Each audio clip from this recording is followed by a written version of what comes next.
naubusan tayo ng tubig sa aking kotse. Kaya maglalagay tayo ng tubig. Buti na lang may dala akong tubig. Siyempre lagi naman talaga dapat may dalang tubig sa car pag naubusan. Nagwa-wiper ako. Ayan. Nagwa-wiper ako. Biglang nawala yung tubig kasi yung dumi-dumi ng kotse ko. So wala ng tubig ko. Ayan, wala ng laman. So maglalagay tayo ng, kasi magpapa-car wash dapat ako. So ngayon, lagyan natin dito ang cellphone. Sana hindi ko maiwan ang cellphone ko. Maglalagay tayo ng tubig. Bubuksan muna natin tong tubig. As in, naubusan ng tubig ang kotse. Tama ba yung paglalagyan ko? Ito ba yung tubig? Baka magkamali ako.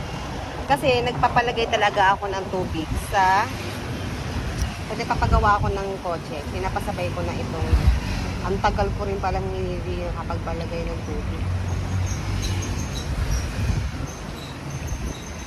As in talaga.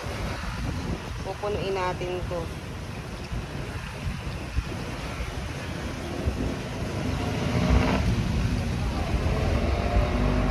Wala, isang galon. Talaga, oh, isang galon halos ng tubig. Mauubos yung isang galon. Ay, sumobra. Sumobra siya. Wala, punong-puno naman. Wala. Tama ba ito punong-puno?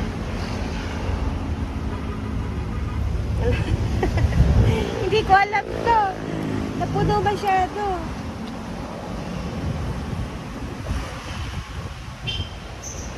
Water. Wala kang water level ko.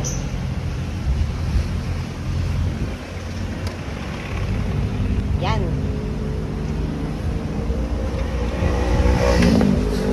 Ito na lang ang natira. Wala na. Diba? Bawasan pa natin. Baka ano? Baka masyado na sumobra naman.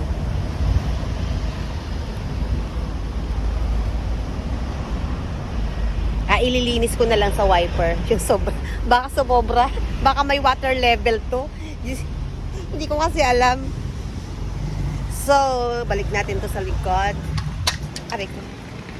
Wala nang laman. Lalagyan ko na lang ito mamaya sa bahay.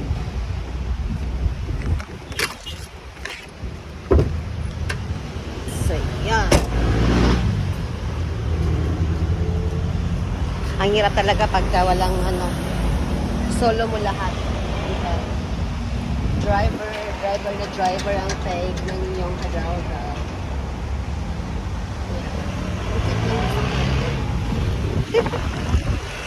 So, i-close na natin. Close na natin ang ating car. Kailangan babay na nga.